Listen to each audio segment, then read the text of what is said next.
Pateni baba. Iyo yokuthela sesi samnike mthina kamnike muri. Iba tenda kachikora makusenana. Wakagara pateni.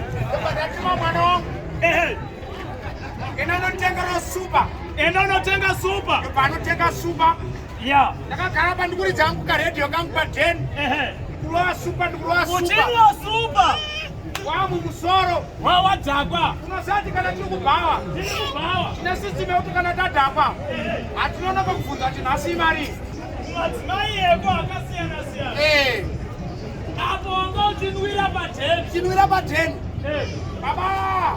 Uri musoro. Wadzakwa manje. Ndatofunga ndakubhawa. Ndofunga kuti wakubhawa pawairika radio yepapa. Apa ndakuda kutoketa. Ndakutoti kumukadzi wangu nhasi kuketa. Ingateta kudaro. Wakaita kuti. Okay.